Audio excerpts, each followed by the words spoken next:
Bismillahirrahmanirrahim. Assalamualaikum warahmatullahi wabarakatuh. Pemirsa MTA TV dimanapun Anda berada, puji syukur kita panjatkan karena Allah Subhanahu wa taala.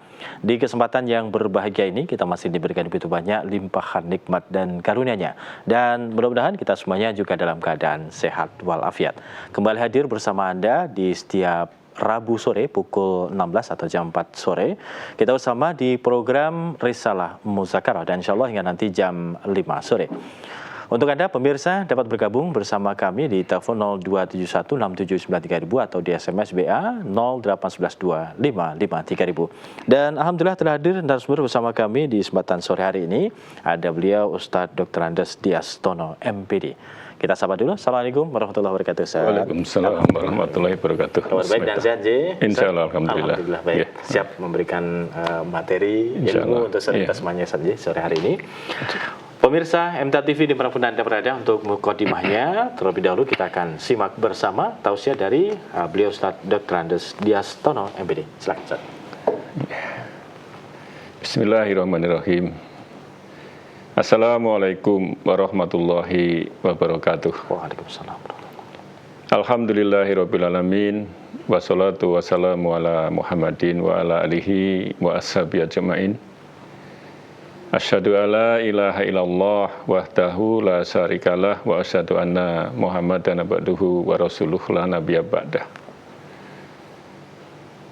Pirsawan MTA TV yang dirahmati Allah Subhanahu wa taala, yang kami hormati, kami memanjatkan puji syukur kehadirat Allah Subhanahu wa taala yang telah memberikan banyak nikmat dan karunia-Nya kepada kita semua. Sehingga dengan nikmat yang diberikan Allah tersebut, pada sore hari ini kita masih diberi kesempatan untuk bertatap muka melalui siaran MTA TV. Mudah-mudahan apa yang kita bicarakan, kita bahas pada sore hari ini membawa kemanfaatan untuk kami dan keluarga, dan juga untuk pirsawan MTA TV yang dirahmati Allah Subhanahu wa taala.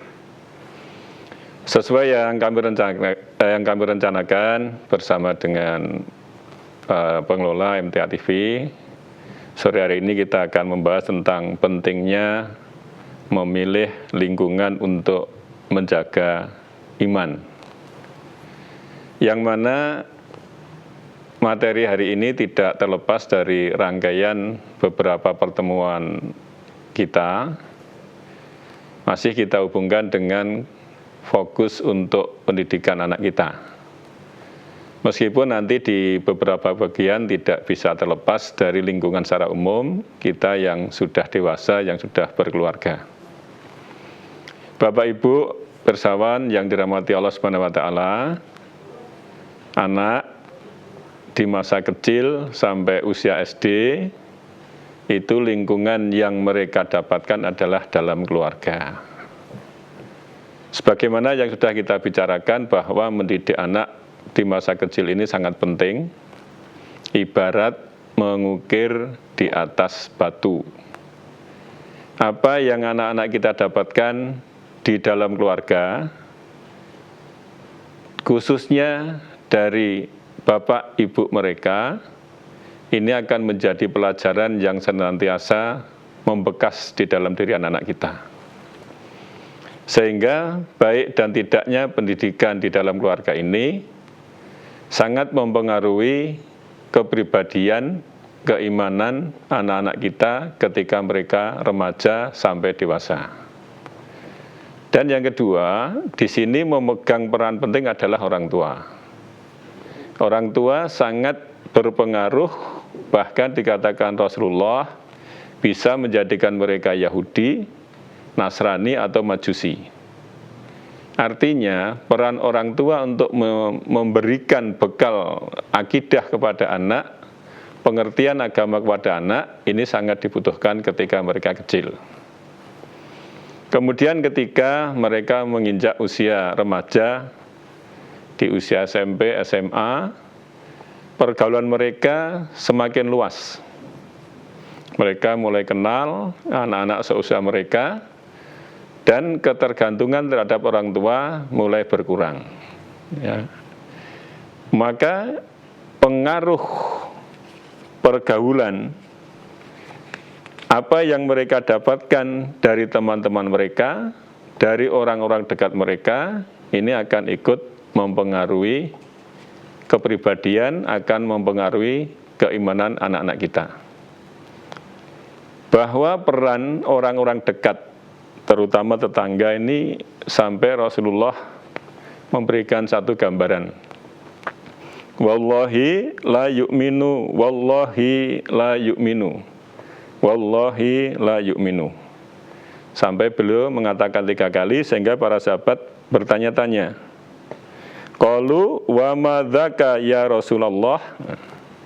Qalal jaru la ya'manu jaruhu bawa'iqahu. Qalu ya Rasulullah wa ma bawa'iquhu? Qala syarruhu.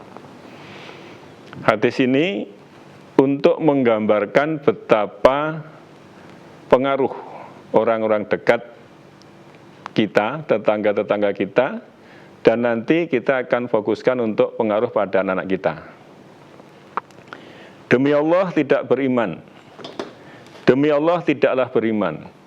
Demi Allah tidaklah beriman. Para sahabat bertanya, ya apa itu wahai Rasulullah? Rasulullah SAW bersabda, yaitu seseorang yang tetangganya tidak bisa aman dari bawaiknya. Mereka bertanya, wahai Rasulullah, apa itu bawaiknya? Rasulullah SAW bersabda, keburukannya atau kejelekannya.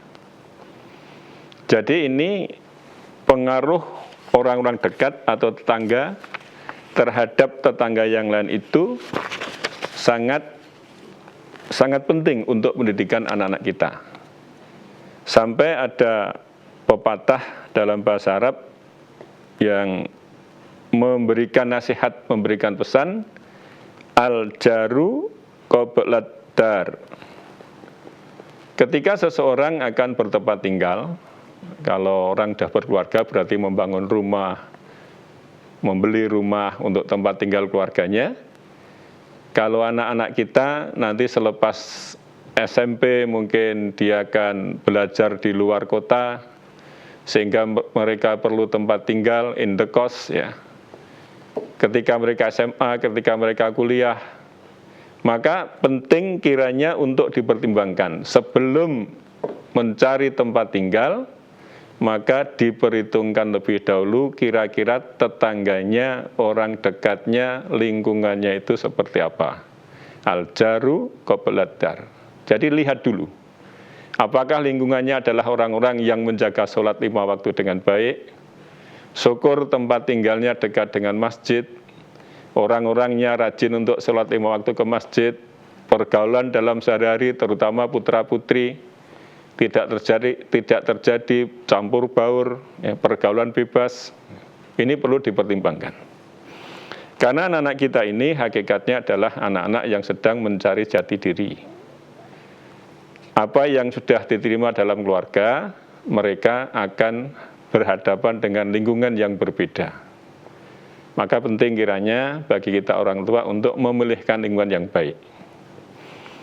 Bapak Ibu yang kami hormati, bersawan yang dirahmati Allah Subhanahu wa taala, kita di satu sisi juga mempertimbangkan apa yang kita perbuat terhadap tetangga. Kalau kita mempertimbangkan kira-kira anak kita ini kalau bersinggungan, berkomunikasi dengan orang-orang dekat kita, tetangga-tetangga kita, kita mempertimbangkan untuk mendapatkan hal-hal yang baik. Maka di sisi lain kita juga harus memberikan pengaruh yang baik. Ini supaya imbang gitu ya. Kita memberikan pengaruh yang baik terhadap anak-anak tetangga kita, terhadap tetangga kita juga berharap mendapatkan kebaikan dari mereka.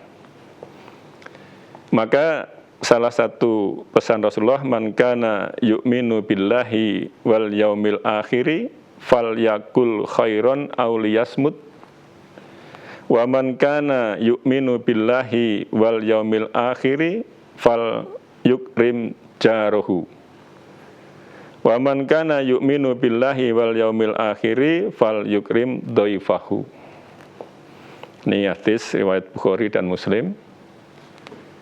Ini kita sebagai orang beriman, yang pertama menjaga lisan. Kalau tidak bisa berbicara yang baik, lebih baik diam. Artinya ini berhati-hati dalam berbicara. Kemudian yang kedua, sebagai orang beriman kita memuliakan tetangga. Nah, memuliakan tetangga ini berarti kita juga harus berbuat baik kepada mereka. Anak-anak kita ketika tinggal di sekitar kita lingkungan yang baik, kita berharap dapat kebaikan itu. Nah, kemudian ketika mereka sudah sampai saatnya untuk pergi dari rumah, terutama dalam rangka belajar, memilihkan lingkungan yang baik untuk mereka, ini sangat penting. Supaya apa? Supaya mereka nanti ketika bertempat tinggal di suatu tempat, keimanannya terjaga. Jangan sampai anak kita keluar dari rumah, lingkungannya tidak mendukung untuk menguatkan keimanan mereka, sehingga mereka akan terpengaruh. Maka pentingnya lingkungan tempat tinggal, tetangga, memiliki pengaruh besar terhadap kehidupan sehari-hari kita, terutama nanti anak kita. Pendidikan anak kita juga dipengaruhi oleh keadaan pergaulan di sekitar kita. Praktek keagamaan seseorang juga dipengaruhi oleh tempat tinggalnya. Kalau tetangga kita, orang-orang dekat dengan kita, dengan anak kita adalah orang-orang yang rajin beribadah, orang-orang yang senantiasa menjaga lisannya untuk dekat kepada Allah dan Rasul-Nya, maka kita harapkan keimanan anak kita, keimanan kita juga akan ikut terjaga. Oleh karena itu pentingnya teman bagi anak-anak kita, baik itu teman sebagai tetangga maupun teman seperjalanan tempat tinggal mereka, dengan siapa mereka tinggal, atau teman secara umum, ini perlu kita pertimbangkan untuk kita pilihkan pada anak-anak kita. Pengaruh teman yang baik dan yang buruk digambarkan oleh Rasulullah sebagai perumpamaan teman bergaul yang soleh dan teman bergaul yang buruk adalah bagaikan penjual minyak wangi dan pandai besi. Penjual minyak wangi itu antara dia akan memberimu atau engkau akan membeli darinya, atau paling tidak engkau bisa mendapatkan dari aroma yang wangi. Jadi kalau kita dekat dengan orang penjual minyak wangi itu, andai kata kita tidak membeli, itu dapat uapnya pun juga wangi, sesuatu yang baik. Tetangga yang baik, kalau misalnya kita belum bisa beramal seperti mereka, paling tidak kita mendapatkan kebaikan dari amal mereka. Syukur nanti bisa mempengaruhi, menguatkan keimanan kita. Sedangkan pandai besi, bisa jadi dia akan membakar pakaianmu atau engkau akan mendapatkan aroma tidak sedap darinya. Ini hanya perumpamaan, bukan berarti orang yang bekerja sebagai pandai besi itu buruk, bukan. Ini hanya perumpamaan. Kalau kita berteman dengan orang yang pandai besi sebagai contoh itu, kita akan dapatkan arangnya. Maka Bapak Ibu, kalau anak-anak kita sudah keluar dari rumah menempuh pendidikannya, ini perlu kita jaga lingkungan yang mereka tempati. Nah, kemudian kalau sudah mendapatkan lingkungan yang baik, berkumpul bersama orang-orang yang rajin beribadah, anak kita sudah kita carikan informasi, ya, sekolah di luar kota, atau syukur berasrama, asrama yang di situ pendidikan Islam digunakan sebagai dasar untuk mengelola pendidikannya. Nah, kalau tidak, berarti harus hati-hati dalam memilihkan lingkungan. Nah, bagaimana sikap anak kita, bagaimana sikap kita kalau sudah mendapatkan orang-orang baik di sekitar kita? Maka kita cermati firman Allah di surat Al-Kahfi, A'udzubillahi minasyaitonirrajim, wasbir nafsaka ma'alladzina yad'una rabbahum bil ghadati wal asyi yuriduna wajhah wala ta'du 'ainaka anhum turidu zinatal hayatid dunya wala tuti man aghfalna qalbahu an dzikrina wattaba'a hawahu wa kana amruhu furuta. Coba kita cermati ayat ini. Bersabarlah engkau, wahai Muhammad, bersama orang-orang yang menyeru Tuhannya pada pagi dan petang hari, dengan mengharap keridhaannya. Janganlah kedua matamu berpaling dari mereka karena mengharapkan perhiasan kehidupan dunia. Janganlah engkau mengikuti orang yang hatinya telah kami lalaikan dari mengingat kami, serta menuruti hawa nafsunya dan keadaan mereka melewati batas. Bapak Ibu pirsawan MTA TV rahimakumullah. Di dalam ayat ini, surat Al-Kahfi ayat 28, Allah memerintahkan bagi Nabi Muhammad SAW untuk bersabar bersama orang-orang beriman yang rajin beribadah, berdoa, dan berzikir kepada Allah pada pagi dan senja hari atau sepanjang hari. Dengan tujuan untuk mencari keridhaannya, bukan mencari perhiasan dunia. Ayat ini juga melarang untuk mengikuti orang yang hatinya telah lalai dari mengingat Allah. Maka ini anak-anak kita khususnya dan kita sendiri secara umum, ini ketika sudah hidup bersama dengan orang-orang yang senantiasa mengharap ridhonya Allah itu supaya bersabar. Karena apa yang mereka harapkan itu adalah ridhonya Allah. Kemudian kalau kita mengharap ridhonya Allah, berarti akan meningkatkan keimanan kita. Anak-anak kita kalau tinggal bersama orang-orang yang rajin beribadah, diharapkan kita kuatkan dan kita harapkan untuk sabar. Sabar di sini artinya apa? Berarti nanti akan ikut kebaikan-kebaikan yang ada di situ dengan senantiasa mengharap ridha Allah. Dan jangan berpaling dari orang-orang yang senantiasa mengharap ridhonya Allah. Karena apa? Kalau berpaling dari hal yang baik, kalau berpaling dari orang-orang yang senantiasa mengingat Allah di pagi dan senja hari, berarti kita akan menuju ke hal yang sebaliknya. Yang sebaliknya itu apa? Perhiasan kehidupan dunia. Kepada orang-orang yang hatinya telah dilalaikan Allah dari mengingatnya. Maka nanti kita juga akan terbawa ke situ, karena hati kita berpaling. Maka meskipun dalam segi urusan dunia, boleh jadi anak kita bekerja di suatu tempat yang secara materi, ya, kalau istilah gajinya kecil, lebih sedikit dari di tempat yang lain, tetapi keimanannya lebih terjaga, lingkungannya lebih baik, lingkungannya lebih terjamin untuk meningkatkan keimanan. Ini bagi seorang muslim, muslimah, mukmin, mukminah adalah bukan sesuatu yang rugi lah, bukan. Tetapi justru keuntungan yang didapat adalah keuntungan di akhirat. Maka sebagai orang beriman, pertimbangan memilih lingkungan khususnya bagi anak-anak kita yang dalam masa perkembangan untuk menguatkan keimanannya ini sangat penting. Kita sebagai orang tua, pertama, di rumah harus kita kuatkan keimanan, pemahaman agama anak-anak kita. Maka ketika mereka menginjak remaja, pendidikan mereka makin tinggi, boleh jadi ya, harus keluar dari rumah, mereka masuk lingkungan yang baru, sebagai usaha untuk menguatkan keimanan mereka, kita pilihkan lingkungan yang baik.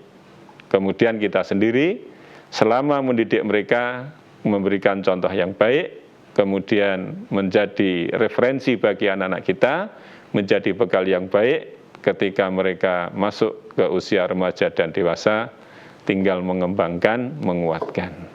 Nah, untuk menguatkan ini, perlu kita motivasi untuk sabar hidup bersama orang-orang yang mengharap ridhonya Allah, orang yang mengingat Allah di pagi dan senja hari, sehingga anak-anak kita semakin kuat keimanannya.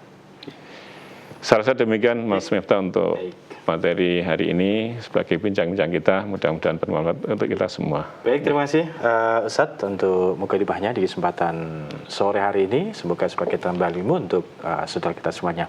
Dan pemirsa MTA TV dan pendengar di manapun Anda berada, jangan ke mana-mana, kami rehat dulu dan akan kembali menyapa Anda setelah kami hadirkan beberapa informasi yang berikut ini. Baik pemirsa MTA TV dimanapun Anda berada, terima kasih untuk Anda yang masih bersama kami di kesempatan sore hari ini. Tentu masih di program Risalah Muzakarah dan masih bersama beliau Ustadz Dr. Andes Diastono, MPD. Baik, kita berikan kesempatan Ustadz, saudara kita yang bertanya. Kita langsung bacakan ini Ustadz ya, untuk saudara kita yang bertanya. Dari Pak Nugroho di Meguwo begitu Ustaz. Ustadz mohon pencerahannya Ustadz, surat At-Taubah ayat 55. Oleh karena itu janganlah harta dan anak-anak mereka membuatmu kagum. Sesungguhnya Allah hendak menyiksa mereka dengan itu dalam kehidupan dunia dan kelak nyawa mereka keluar dengan susah payah. Sedangkan mereka dalam keadaan kafir. Surat At-Taubah ayat 55. A'udzubillahi minasyaitonirrajim. Fala tu'jibka amwaluhum wala auladuhum. Innama yuridullahu liyu'adzibahum biha fil hayatid dunya wa tazhaqa anfusuhum wa hum kafirun. Maka janganlah harta benda dan anak-anak mereka, ini yang kami pahami, yang kami cermati, yang dimaksud adalah anak-anak orang munafik. Jadi, janganlah harta benda dan anak-anak mereka menarik hatimu. Sesungguhnya Allah mengendaki dengan memberi harta benda dan anak-anak itu untuk menyiksa mereka dalam kehidupan di dunia. Dan kelak akan melayangnya mereka sedang mereka dalam keadaan kafir. Jadi Bapak Nugroho yang kami hormati dan bersama MTA TV rahimakumullah, kita ini sebagai orang beriman untuk tidak mudah terpedaya. Jadi dalam ayat ini Allah melarang umat Islam untuk kagum dengan harta dan anak-anak orang kafir. Harta mereka banyak, anak-anak mereka dikatakan sukses, ya, kerja dengan jabatan tinggi, gajinya besar, harta benda banyak itu rumah mewah dan sebagainya, fasilitas penuh. Namun keimanan tidak ada pada diri mereka. Nah, terhadap hal yang semacam ini kita diperintahkan untuk tidak tertarik, tidak terpedaya. Karena hal itu dapat menggoyahkan iman dan mengarah pada kepatuhan pada hal yang salah. Jadi tertarik, terpedaya terhadap duniawi yang dimiliki oleh orang-orang kafir, orang munafik itu bisa melemahkan iman kita. Sehingga apa yang Allah berikan kepada orang-orang kafir, orang munafik berupa harta benda dan anak-anak yang dikatakan sukses itu sebenarnya bisa saja menjadi penyiksaan bagi mereka. Hartanya banyak, anaknya dikatakan sukses, tetapi sebenarnya orang tua tersiksa. Kenapa demikian? Karena bisa jadi dengan harta yang banyak itu digunakan foya-foya dan bahkan digunakan untuk hal-hal yang dilarang oleh Allah Subhanahu wa taala. Harta digunakan untuk bermaksiat, digunakan kepada hal-hal yang dilarang Allah. Dan sepeninggal orang tua bisa jadi apa yang mereka tinggalkan itu justru menjadikan fitnah, ya, untuk rebutan sampai terjadi saling membunuh dan sebagainya. Dan hakikatnya Bapak Ibu, ya, sebagai orang beriman kita harus punya daya tahan. Karena yang kita lihat, ya, kalau di dalam surat Al-Munafikun itu ayat 4, wa idza ra'aitahum tu'jibuka ajsamuhum wa iyaqulu tasma' liqaulihim. Kita perlu sadar, orang-orang kafir, orang munafik itu, ya, sebagian dari mereka hartanya banyak, anak-anaknya sukses, penampilan fisik mereka itu mengagumkan. Wa idza ra'aitahum tu'jibuka ajsamuhum. Jadi tampilan mereka itu glamor, tampilan mereka itu perlente gitu, sehingga orang melihat itu tertarik. Kemudian kalau mereka berbicara wa iyyaqulu tasma' liqaulihim. Kalau kita mendengar mereka berbicara, ya mungkin karena pandainya mereka berbicara, menyusun kata-kata, sehingga orang-orang Islam itu sering tertarik, ingin mendengarkan apa yang mereka katakan. Padahal di sisi Allah, harta yang tidak berkah, harta yang tidak digunakan untuk jalan-jalan kebaikan, penampilan fisik dari orang yang tidak beriman kepada Allah, perkataan orang yang tidak didasarkan pada Quran dan Sunnah, tuntunan Allah dan Rasulullah, itu di hadapan Allah nggak ada nilainya. Karena hakikatnya dunia di hadapan Allah nilainya kecil, pembicaraan, perkataan, penampilan yang tidak dilandasi tuntunan Allah dan Rasulullah itu sedikit. Maka Bapak Ibu yang kami hormati, terhadap apa yang difirmankan Allah di dalam surat At-Taubah 55 ini, pertama, kita sebagai orang Islam untuk tidak mudah terpedaya, tidak tertarik pada sesuatu yang digunakan bukan di jalan Allah. Yang kedua, harta anak yang dikatakan sukses itu karena tidak berkah, karena tidak digunakan untuk jalan kebaikan, justru bisa menjadi sesuatu yang merugikan mereka. Bisa menjadi fitnah, baik di dunia maupun nanti di akhirat. Maka Bapak Ibu, ya, Pak Nugroho khususnya, apa yang ada dalam diri kita syukuri. Dengan rasa syukur itu, rasa cukup akan ditumbuhkan Allah di dalam diri kita. Mungkin baiknya kita tuh ya keadaan seperti ini, tidak perlu ada benda banyak, sebanyak apa yang kita lihat itu. Yang penting di dalam diri kita keimanan melekat sampai akhir hayat kita. Salah satu Mas Miftah. Baik, demikian ya. Kemudian berikutnya Ustaz, kita bacakan lagi. Ustadz, ini dari Ummu Latifah yang ada di Wonosobo. Saya mau tanya Ustadz, bagaimana menghadapi penderitaan sakit sudah lama? Bagaimana biar sabar dan tabah? Begitu Ustadz. Terima kasih, mohon tausiahnya. Soalnya sakitnya sudah lama. Ya, Ibu Umi ya. Nah, ini pertanyaan Ibu ini kebetulan di lingkungan kami di SMMTA itu juga beberapa Bapak Ibu guru sedang sakit dan bisa dikata sakitnya kategori yang perlu perawatan intensif lah gitu. Di Rumah Sakit Muwardi, PKU, atau ada yang berobat jangka panjang. Kita mengalami sakit, ya, kita sebagian sehat, ini hakikatnya adalah bagi seorang muslim itu sama-sama baiknya. Kalau melihat teladan dari Nabi Ayub alaihissalam, ya, ketika beliau sakit lama sampai ditinggalkan oleh umatnya, ya, di tempat yang terkecil disebutkan bahkan di dalam gua gitu ya. Wa ayyuba idnada rabbahu anni massaniyad durru wa anta arhamur rahimin. Jadi Nabi Ayub alaihissalam bisa kita gunakan sebagai teladan Ibu, bahwa beliau sakit, ya, sakitnya sampai dikucilkan oleh orang-orang dekatnya. Namun kesabaran beliau di tengah-tengah sakit beliau ini, beliau berdoa kepada Tuhannya, kepada Allah, ya Tuhanku, sesungguhnya aku telah ditimpa penyakit, padahal Engkau Tuhan yang Maha Penyayang dari semua yang penyayang.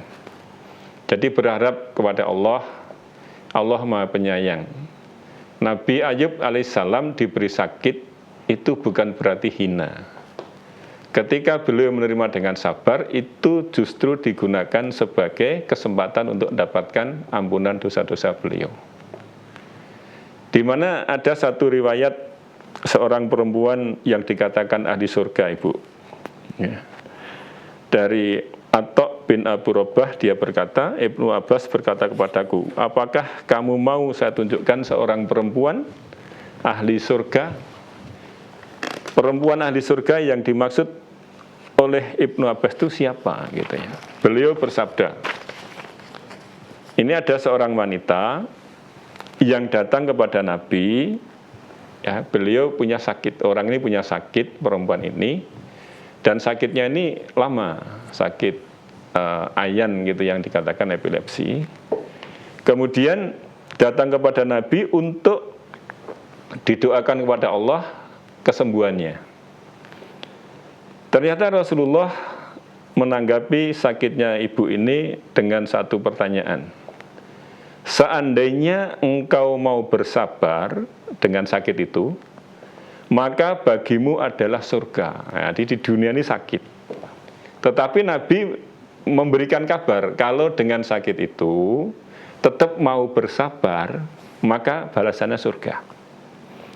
Namun jika engkau mengendaki untuk Nabi mendoakan pada Allah, maka saya akan berdoa kepada Allah Ta'ala agar menyembuhkan penyakitmu. Jadi ibu ini diberi dua pilihan.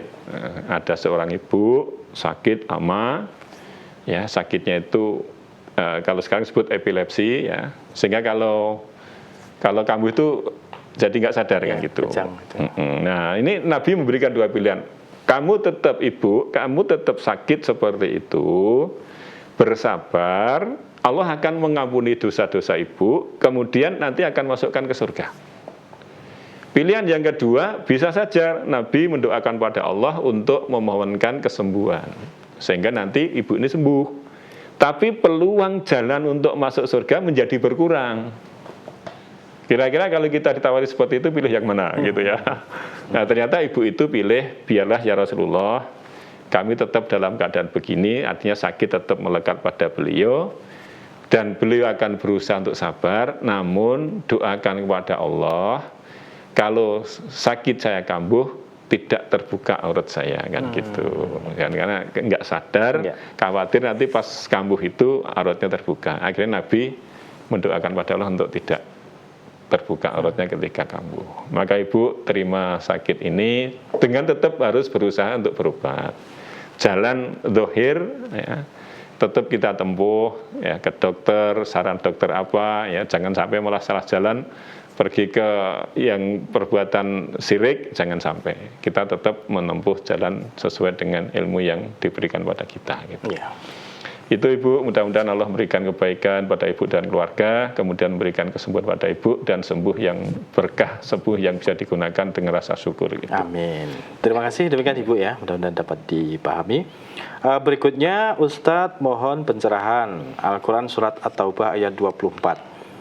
Yang artinya, katakanlah Nabi Muhammad, jika bapak-bapakmu, anak-anakmu, saudaramu, pasanganmu, keluargamu, serta kekayaan yang kamu usahakan dan perniagaan yang kamu khawatirkan kerugiannya, serta tempat tinggal yang kamu sukai daripada Allah dan Rasulnya, dan seterusnya, Allah tidak akan memberi petunjuk kepada orang yang fasik. Gitu, ya, ini karena waktu Mas Miftah ini ya, kami lihatnya panjang, tidak kami baca karena sudah disampaikan artinya oleh penanya, Bapak ini, Bapak Nugroho. Ya.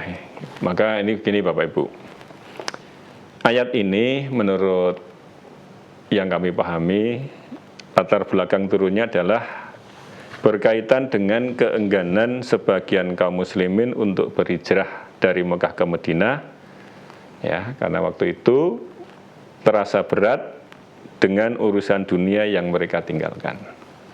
Jadi Nabi diperintahkan Allah bersama sahabat untuk hijrah dari Mekah ke Madinah dalam rangka untuk mempertahankan keimanan dan menyebarkan wahyu Allah. Nah ternyata atas perintah Allah ini ada sebagian yang merasa berat. Maka atas kondisi itu, ya, Allah berfirman menurunkan ayat ini, jika bapak-bapak, anak-anak, saudara-saudara, istri, kaum keluarga, harta kekayaan yang kamu usahakan, perniagaan yang kamu khawatiri kerugiannya, dan tempat tinggal yang kamu sukai. Nah, ini berarti kan mereka tinggal di Mekah waktu itu, atau sekarang kita tinggal di tempat tinggal kita masing-masing, kemudian ada urusan di jalan Allah. Adalah lebih kamu cintai dari Allah dan Rasulnya, dari berjihad di jalannya, maka tunggulah sampai Allah mendatangkan keputusannya. Maka Bapak Ibu, artinya ketika kita punya urusan yang terkait dengan urusan Allah, ya, mungkin belajar, mengkaji, ya, kemudian kita ada urusan lain yang sebenarnya bisa kita atur, maka kita dahulukan dengan urusan pada Allah. Jadi ketika Nabi diperintahkan untuk berjihad, maka pilihan yang pertama bagi umat beliau adalah mengikuti perintah Allah, yakni berhijrah dari Mekah ke Madinah. Nah sekarang ini, dari apa yang dikatakan Allah kepada Nabi untuk disampaikan kepada umatnya, kepada kita, konsekuensi dari cinta kita kepada Allah ini adalah ya, bagaimana dengan ayat ini menjadi pengingat kita bahwa cinta seorang muslim kepada Allah dan Rasulnya itu harus menjadi yang utama. Ya, jangan sampai cinta kita kepada orang tua, kepada anak menjadikan kita melupakan atau mengabaikan perintah Allah dan Rasulnya. Maka Bapak Ibu, ketika kita dihadapkan dengan pilihan-pilihan tertentu yang harus kita pilih salah satu dari keduanya, kita dahulukan urusan di jalan Allah. Kita ingin belajar agama, mengkaji Quran dan Sunnah. Kemudian di rumah ada urusan yang bisa kita atur. Ini saya hati-hati, yang bisa kita atur, bukan kita tinggalkan sama sekali. Atau mungkin kita sebagai anak ingin belajar agama dilarang oleh orang tua. Larangan ini kan larangan yang tidak pada tempatnya, tidak perlu ditaati. Kita tetap belajar agama, belajar Quran dan Sunnah. Kita ingin misalnya suatu saat berinfak fisabilillah. Di rumah ada keperluan yang sebenarnya bisa kita atur, ya kita infak fisabilillah. Nah, maka ini dengan ayat ini jangan sampai kita juga salah menafsirkan. Kalau misalnya kita punya urusan, orang tua kita sakit, perlu dibantu juga, maka kita juga sebagai bentuk pengamalan dari apa yang kita pelajari itu dari Quran dan Sunnah juga kita atur. Nah, karena jangan sampai kewajiban pada orang tua kita tinggalkan, alasan kita untuk jalan fisabilillah. Nih ya, jadi saya tekankan dulu, ketika ada urusan yang terkait dengan jihad fisabilillah, entah itu belajar agama, entah itu infak, ada urusan yang terkait dengan nilai-nilai keagamaan, kemudian kita dihadapkan dengan urusan lain, maka kita dahulukan untuk urusan agama ini. Nah, yang kedua, kalau ada urusan bersamaan, anak kita sakit, orang tua kita sakit, orang kita sudah sepuh, perlu perhatian, ini kan perlu diatur. Dua-duanya bisa kita laksanakan. Kemudian perlu juga kita lakukan itu untuk bukti kekuatan iman kita. Karena innamal mu'minuna alladzina amanu billahi wa rasulihi tsumma lam yartabu di surat Al-Hujurat ayat 15. Jadi kalau sudah ada urusan dengan Allah dan Rasulnya itu, di masa itu diperintahkan untuk jihad, itu tidak ada keraguan. Jadi kita dahulukan urusan dengan Allah dan Rasulnya, kemudian kita berharap Allah nanti akan menolong kita terhadap urusan yang lain. Nah, keyakinan itu perlu kita tumbuhkan sehingga nanti kita akan tidak ada keraguan dan kemudian kita lebih mantap di dalam melaksanakan perintah Allah dan Rasulnya. Saya rasa demikian, ya, Mas. Demikian ya, mudah-mudahan dapat dipahami. Satu lagi Ustaz, coba kita bacakan ya Ustaz ya. Ustaz, saya Haryanto dari Pacitan. Apakah hati saya ini terlalu kotor Ustaz apabila mudah berprasangka buruk pada orang lain, dan apakah bisa sembuh Ustaz? Mohon nasihatnya. Ya, Pak Haryanto ya, ini kita ingat di surat Al-Hujurat Miftah. Ya ayyuhalladzina amanu tajtanibu katsiran minadh-dhon inna ba'dad-dhoni ismun wala tajassasu wala yaktab ba'dukum ba'da ayyuhibbu ahadukum ayyakula lahma akhihi maitan fakarihtumuh wattaqullaha innallaha tawwabur rahim. Di awal ayat itu ada satu larangan. Hai orang-orang yang beriman, jauhilah kebanyakan prasangka, berprasangka buruk, curiga. Karena sebagian dari prasangka itu adalah dosa. Ini kita, karena pertanyaan mengarah ke situ. Jadi kita khususnya sesama muslim itu adanya adalah sangka baik. Saudara kita sesama muslim itu kan juga takut dosa. Saya dengan Mas Miftah.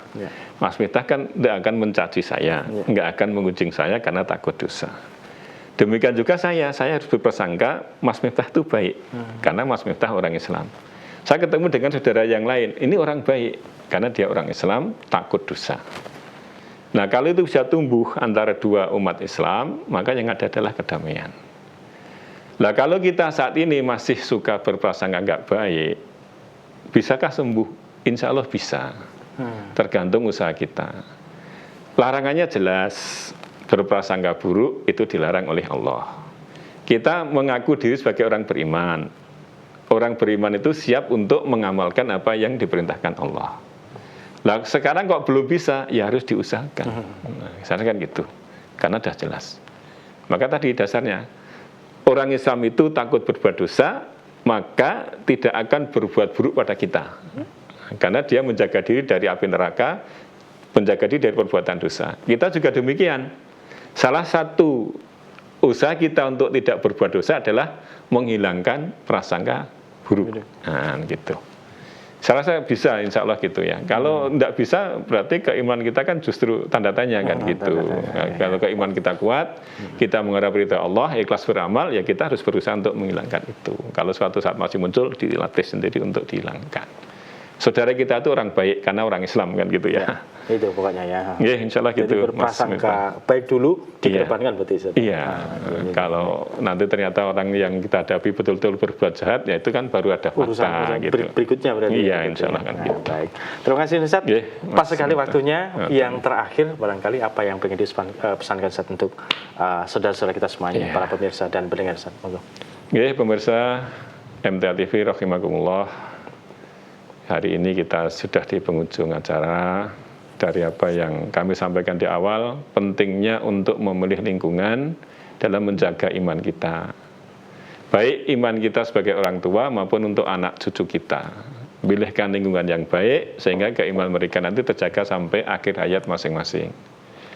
Karena apa? Bekal kita menghadap Allah, la tamutunna illa wa antum muslimun, ini perlu kita pertahankan. Jadi jangan sampai kita mati dalam keadaan tidak sebagai orang yang berserah diri. Kemudian dengan keimanan yang kita jaga itu, mudah-mudahan nanti Allah menjadikan kita mengabulkan doa kita. Karena doa kita adalah mendapatkan akhir yang husnul khotimah. Itu Allahumma inni nas'aluka husnul khotimah itu terjaga kalau diantaranya dengan memilih lingkungan yang baik. Adapun pertanyaan-pertanyaan tadi yang timbul, yang muncul, kemudian kita telaah bersama. Mudah-mudahan dari khususnya penanya bisa menjadi pedoman untuk melangkah lebih lanjut dan juga bagi bersawan yang lain yang tadinya tidak bertanya menjadi pengetahuan yang perlu kita perhatikan juga khususnya diri saya pribadi gitu. Ya. Demikian Mas. Baik, terima kasih.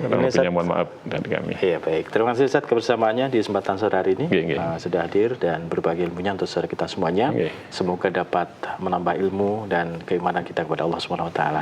Insyaallah kita lanjutkan di pertemuan berikutnya saja untuk saudara kita semuanya. Allah mengabulkannya. Baik, pemirsa MTA TV dimanapun Anda berada, demikian kebersamaan kita untuk program Risalah Mudzakarah sore hari ini. Insyaallah kita lanjutkan di pertemuan berikutnya.